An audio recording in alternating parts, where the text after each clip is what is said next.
Hi guys, thank you so much for tuning in, and today I'm gonna be sharing with you the most requested video on my channel about how I met Mr. Man.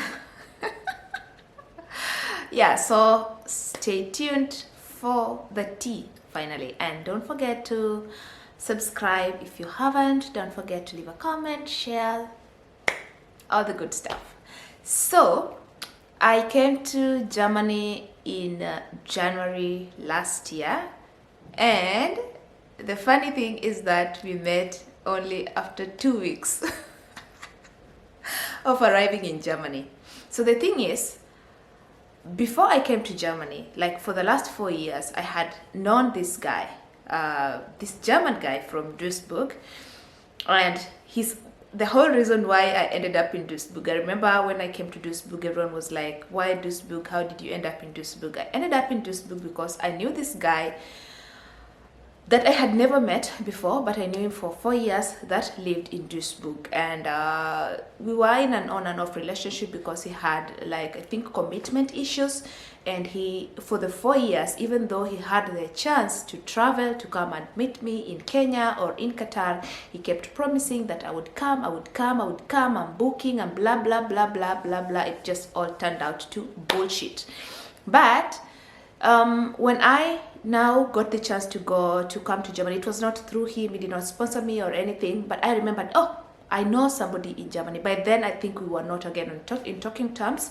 So I remembered I knew somebody in Germany, and I informed him, oh, I'm finally coming to Germany. And then we reconnected, and he made all the promises and blah, blah, blah. My coming to Germany, I was coming to study the language, as I shared with you guys, and my German language school was in Hamburg, but he suggested that I come and stay with him instead of having to rent an apartment because it would have been expensive.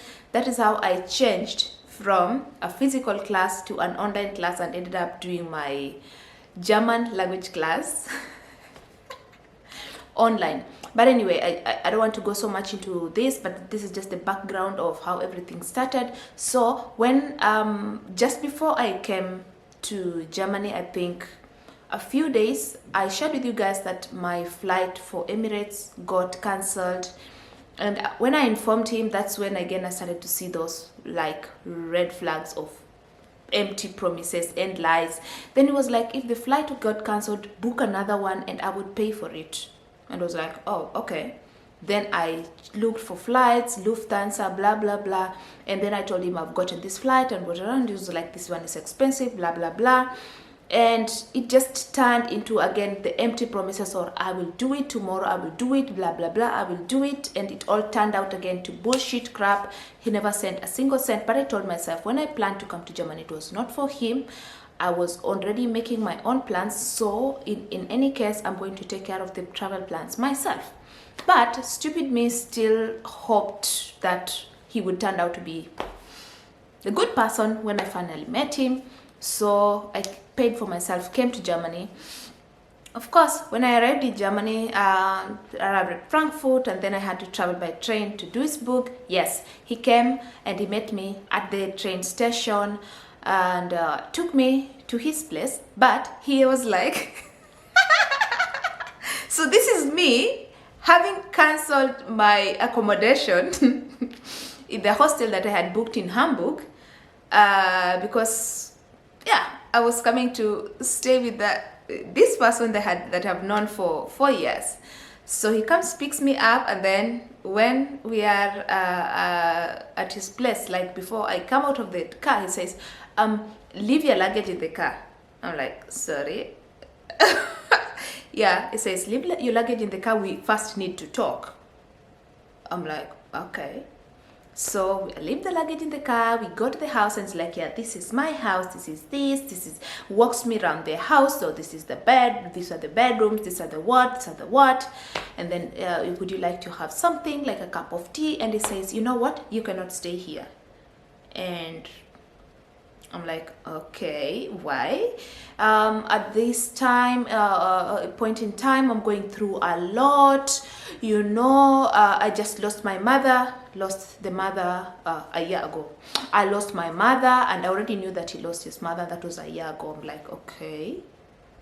And I'm going through a rough time at work. My colleague resigned. I'm like, okay. And my dad's dog is sick. So for these reasons, I'm going through a tough time. I cannot stay with anyone. I mean, if somebody is telling you these things, you don't want to insist on staying with somebody who clearly is making up stupid excuses why they cannot be with you. And finally, I think my eyes opened and I was like, there is a reason why God kept this guy or kept us from meeting for all these 4 years, because it was just pure bullcrap.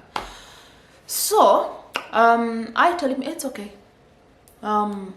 He takes me back to the Bahnhof and says, just find a place, gives me 50 euros and says, find a place that you can stay. But I'm sorry, if this is a deal breaker, then I'm sorry. But, and in my heart is like, of course, this is a deal breaker. Like, seriously, I've just arrived in Germany. I don't know anyone, and this is what is happening to me. But long story short, that is how the same day when he dropped me at the Bahnhof and I was stranded, don't even know where to get accommodation at that time, and ended up sleeping at the hotel in Ibis. That is when I ran into this Congolese. Not Congolese. His housemate, and he was like, you look stranded, where are you coming from? And offered me a place. That is how God intervened very quickly, because when I was at the Bahnhof, I was like, God just finished me. Did I leave Kenya to come and be so confused in a country that I don't know anyone? Just God, I can't do this. And long story short, God intervened very quickly. I got a place that I called home for 3 months. So as I was living with this Congolese housemate, I told him the whole story of what happened, and he told me, let me tell you the truth, this guy doesn't love you. Somebody who loves you would never do something like that to you. He doesn't even care. He's a selfish person who only thinks about himself. So you better move on, and move on quick so that you forget about him. So I thought about it, and I said, you know what, because I was not really that much emotionally invested, because this is a person who was on and off, like with empty promises. I'm coming, I'm not coming, I'm coming, I'm not coming, I'm coming next month, I'm coming this month. So I was not so attached to him to the point that I would feel bad to have to move away from that kind of a crazy, whatever it was, kind of a relationship with somebody who was more into his dog than to physical human contact. So at that time I was watching YouTube, and I happened to run into this channel for, I think she's called Lynette and Slavi. Yeah, it's, and yeah, this is a Kenyan girl living in Germany with the guy. I don't know if he's from Germany or whatever, but they're living in Germany. So, and she was saying that she met her husband on Tinder, and I was like, Tinder, of all the places, the kind of reputation that I know for Tinder is not actually the best. But in my heart of hearts, something tells me you need to try it, because I was praying to God. Everything that I do, I actually love involving God, even when people will find it crazy. But sometimes when I have no direction, then I say, God, yes, I want to move on. I want to move on from this relationship that has never worked for 4 years. So what should I do? And really clearly I have this direction. Go on Tinder. Tinder, yes. You know when they say God uses the stupid and the foolish things to shame the wise? Yes, yes, yes. So I created a Tinder account, and it had like offers or something like that, where you're able to message or to whatever, to get messages from the members without having to pay anything. So I created a profile on Tinder, and I pick out some of the best photos that I had in my phone and I put them out there. And at first, of course, I start meeting all these jacks, and to prove like my thinking that Tinder is for crazy people. But again, I remind myself that I'm not crazy, but I'm here. So there could be also somebody who is not crazy, just looking for something real. So I met these people.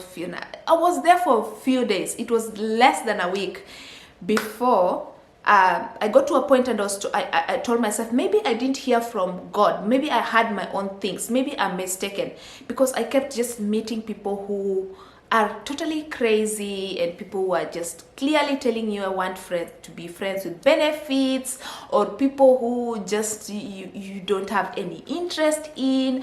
Or then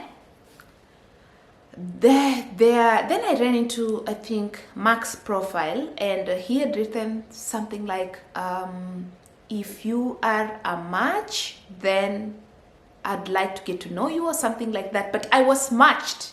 You know, there is a way that Tinder matches you with somebody. I've forgotten how it works. That was a year ago. But I was matched with him. I was matched with a 3 or 4 other people, but I was also matched with him. These other people, it did not really click as much as there was a match. But with him, as I don't know if I sent him the message. When I got the message that we were matched, I sent him, I think I was the one who sent him the message. I'm like, oh, so interesting, I'm a match, we are a match, or something, or one of us sent the message. And he was really excited, and then we started just chatting, getting to know each other. And he was like, do you have WhatsApp? Then we can take it to WhatsApp. So we moved from chatting on Tinder to WhatsApp. And the thing that I liked most about him was that he wanted to know me as a person, not those that were really obviously just showing that what they want is you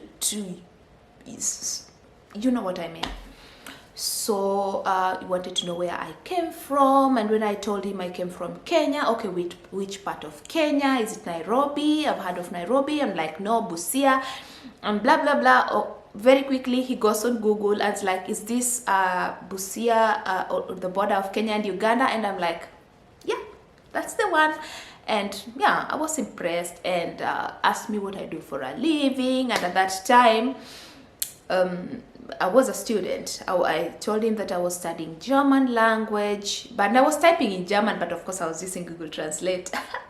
And he was like, oh, but your German is already so now good. And I was like, I'm gonna be honest, I'm using Google Translate, I'm not that good, I'm still learning, I'm on A2, B1. And it was like, oh, it's okay, but we continued speaking in German. But I also got to know that he understands English, and I told him that, okay, and part-time, just to earn some money, I do like videos on YouTube. Before I know it, he didn't even ask me my YouTube handle or whatever. He just got my name out of WhatsApp, and choop choop went on YouTube. And when later on we were talking, he said, oh, I would already watched some of your videos, and yeah, this is true about German, so this is true about Germany, and blah blah blah. And I was sort of sold, like, wow, somebody who is really interested in knowing me as a person, and now he has seen my videos, he has seen sort of the real me, and like, I was impressed. And we continued chatting, and of course, I even stopped speaking to any other person on Tinder. So we continued chatting, and I think we met on a Sunday, and he asked me out on Thursday, on the following week on Thursday. Do you want would you like us to meet? And I was like, yeah. But I told him straight, right now I'm having challenges with trains. I've been taking the wrong trains. I've been whatever, but if you can pick me up and bring me back to where you found me, then of course I will go out with you. And they said, yeah, that can be arranged. So on Thursday, and what I liked about him again was punctuality, because when he said he's picking me up at 6, I think it was at 6, by 10 minutes to 6 he was there and sends the message, ich bin da. I cannot forget those days. and me there very shy, and then we go and have the most beautiful dinner at the inner harbor in Duisburg, at this place called Mongolians or Mongolian or something like that. And yeah, it was such a really nice, wonderful meeting. But I was shy and he was shy because we're all shy people.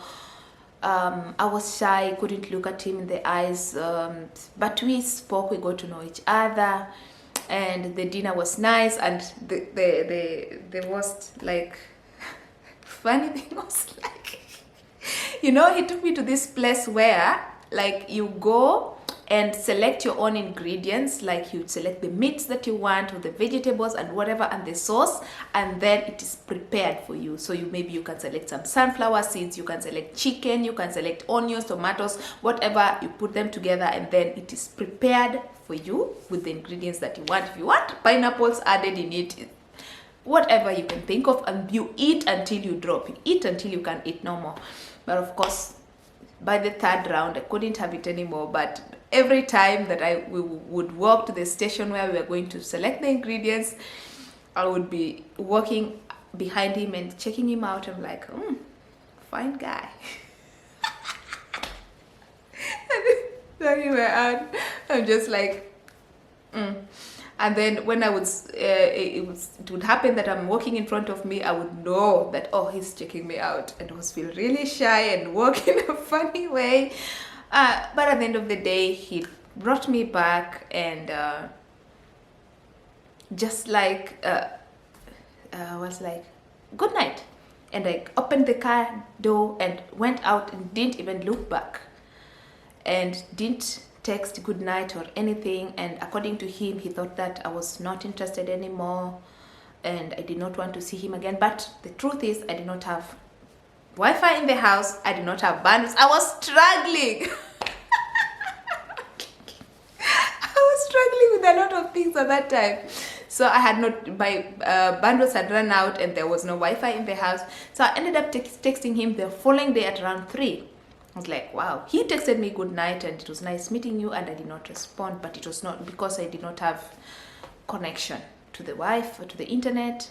But he took the chance and asked me if I wanted to meet again, and I said yes, and we had the second meeting, and then we had the second date, and then we had the third. And long story short, today we are now living together as a couple. And yeah, that is the story of how we met. And what I can say, he is the nicest, one of the nicest, bestest people that I have ever met. I have no regrets, and I really know that that day God directed me to the right place to catch my fish, and I caught a big one. And yes, so that is the story of how we met. I hope you are content. That's the pure, plain truth. No salt added, nothing removed. Yeah, so don't forget to leave your comments, share, subscribe, and see you in another video. Choose.